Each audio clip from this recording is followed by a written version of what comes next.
Hello everyone, I am Dr. Deepa. Today we learn about the axillary lymph nodes. The axillary lymph nodes make up the very important content of the axilla in the upper limb.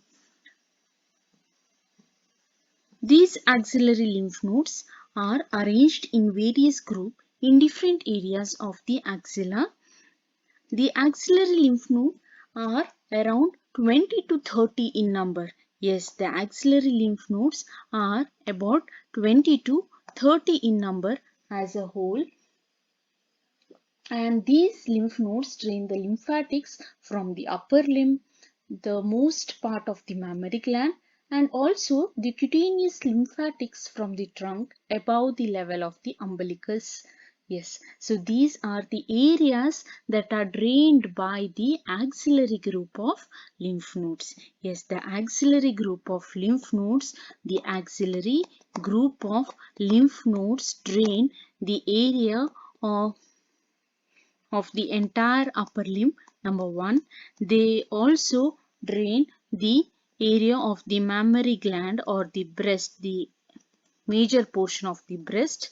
Secondly, and thirdly, it drains the cutaneous lymphatics. It carries the cutaneous lymphatics from the trunk above the level of the umbilicus. Cutaneous lymphatics from the trunk.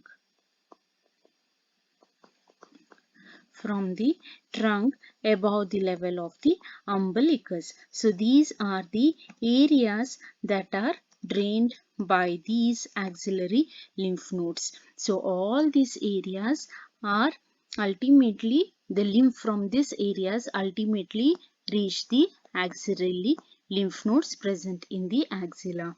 So the arrangement of axillary lymph node is in the form of various groups in different areas of the axilla. So we look after it one by one. So to begin with, in total there are 5 group of axillary lymph nodes.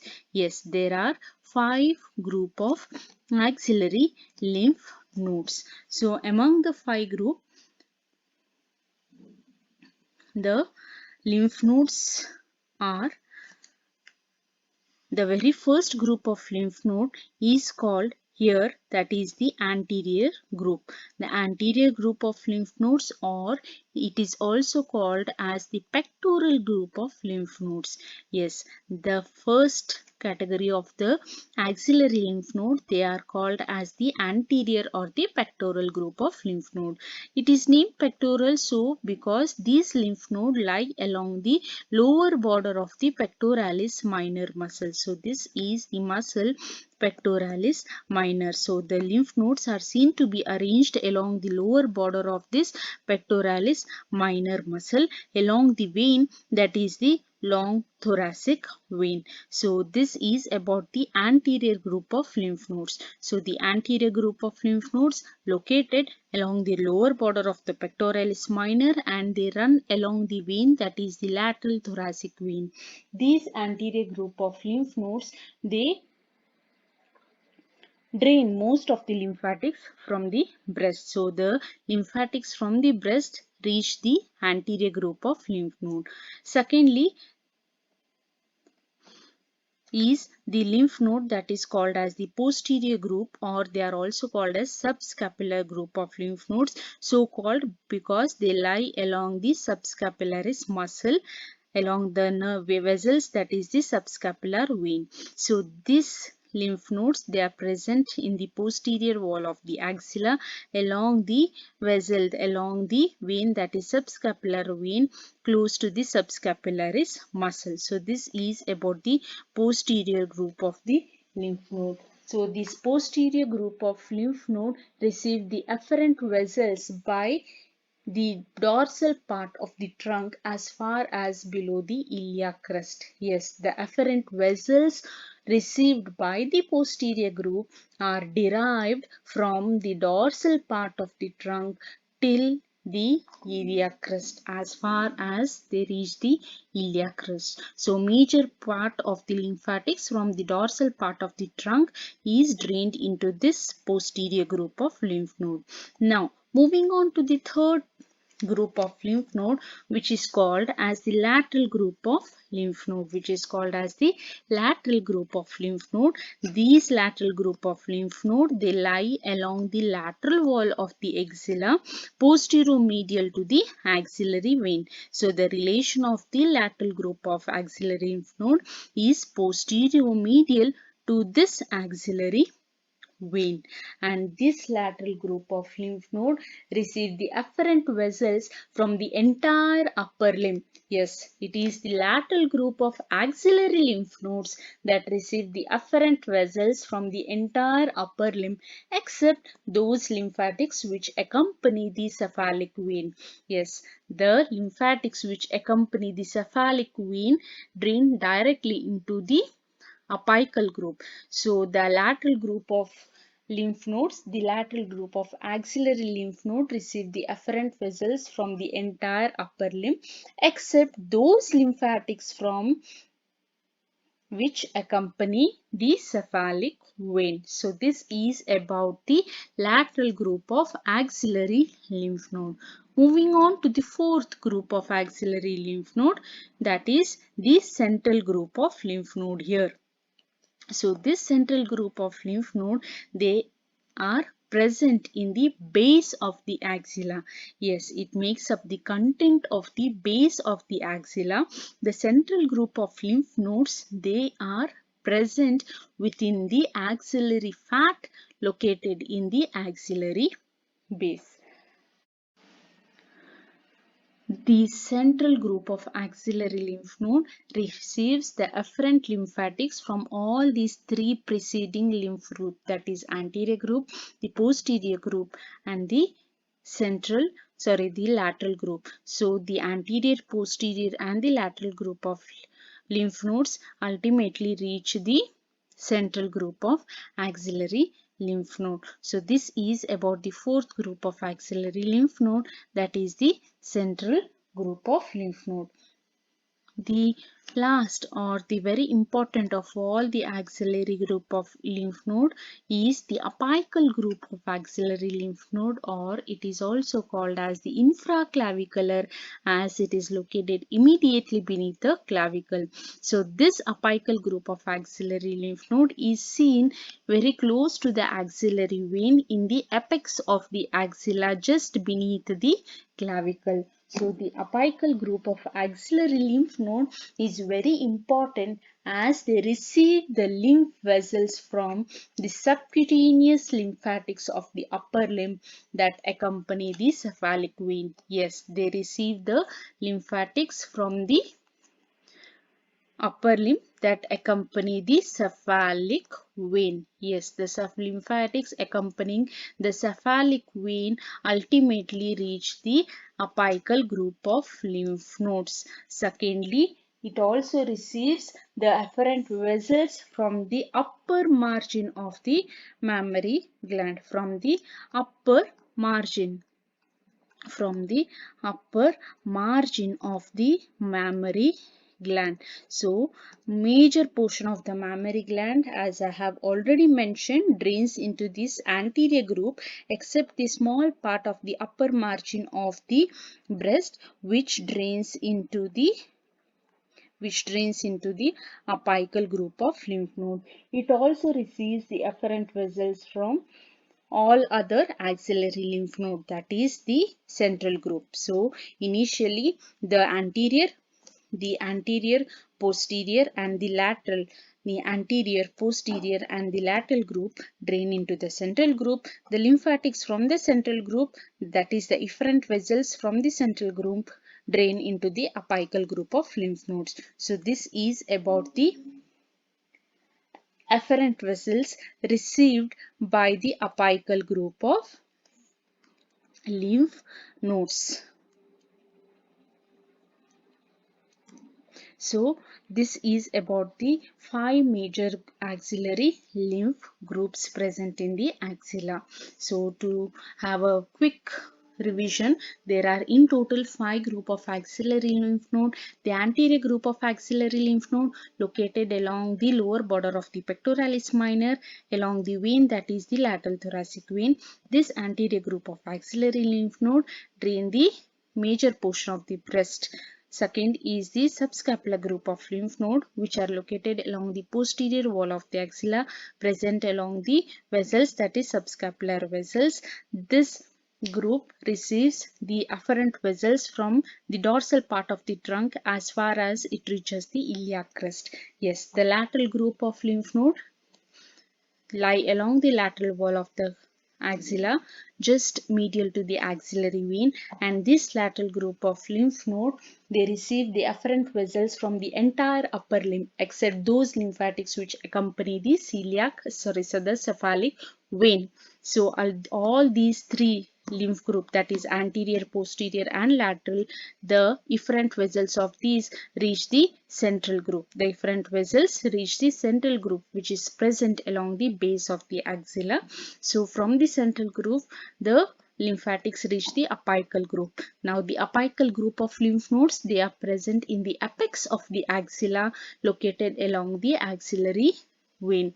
So this apical group of lymph nodes receive the afferent vessels from the subcutaneous lymphatics of the upper limb, which drain along the cephalic vein. It also receives the afferent vessels from the upper margin of the breast and the other lymph nodes, that is the anterior, posterior, lateral as well as the central group of the axillary lymph nodes. So this is about the 5 set of axillary lymph nodes. Now, what is the fate of this apical group of lymph nodes? So, what happens to this apical group or lymphatics lymph collected in this apical group of lymph node? What is the fate of efferents from the apical group? So, we'll look after it. So, from the apical group, the efferents from the apical group form a main lymph trunk, which is called, yes, the efferent from the apical group. Apical lymph nodes make up an important lymph trunk, which is called as subclavian lymph trunk. Yes, subclavian trunk. So this subclavian trunk drains into one of the following. The major part, or in most of the cases, the subclavian trunk is seen to drain at the junction of the subclavian and the internal jugular vein. At the junction of the internal jugular vein and the subclavian vein. So in the most of the cases, the subclavian lymph trunk drains at the junction of the internal jugular vein and the subclavian vein.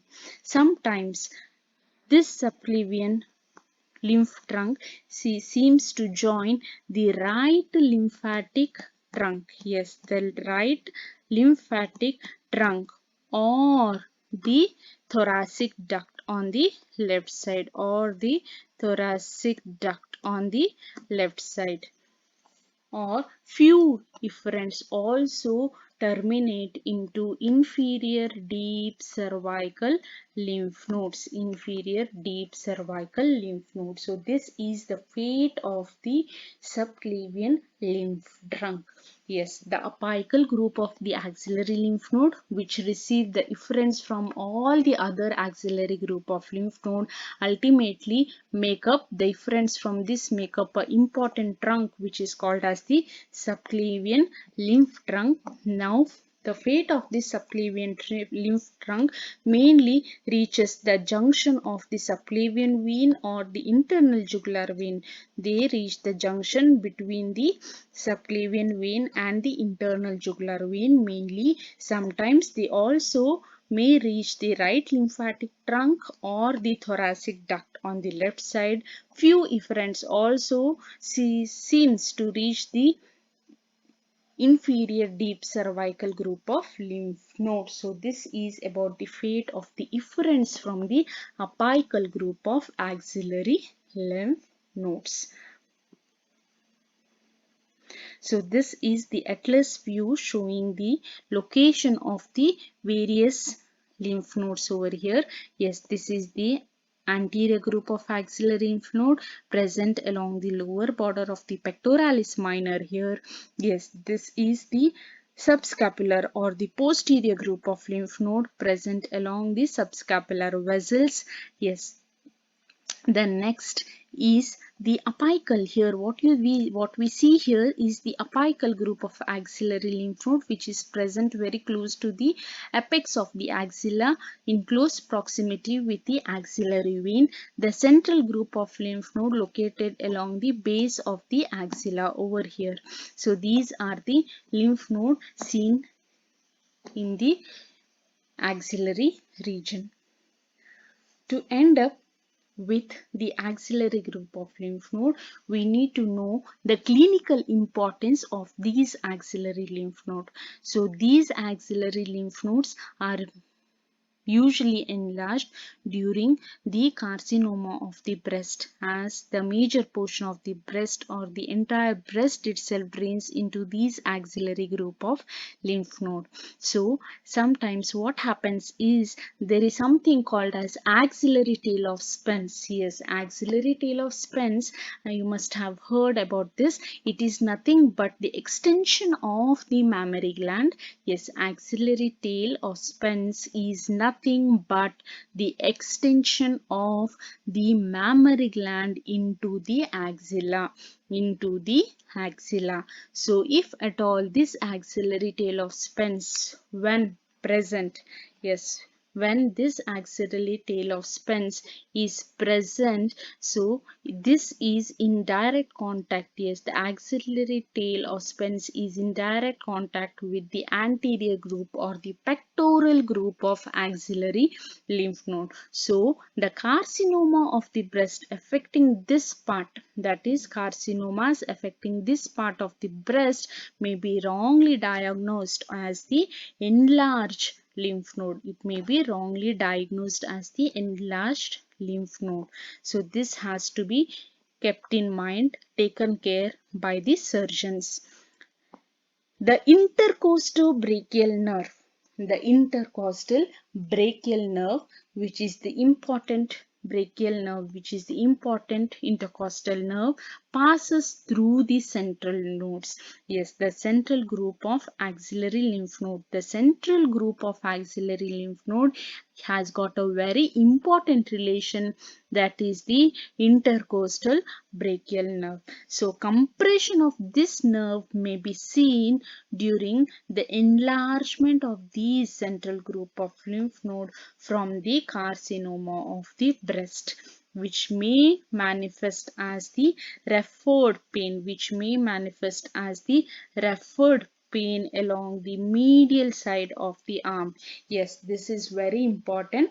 The referred pain along the medial side of the arm may be differential diagnosed as the carcinoma of the breast, which may be due to the compression of the intercostobrachial nerve, which passes through the central group of axillary lymph node. Yes, so this is about the clinical importance of the axillary group of lymph nodes. So we have discussed in detail about the axillary group of lymph nodes. We have discussed about the 5 groups of axillary lymph nodes, their location, the areas drained by them, and the efferents of these lymph nodes, and the clinical importance of the axillary group of lymph nodes. Thank you so much.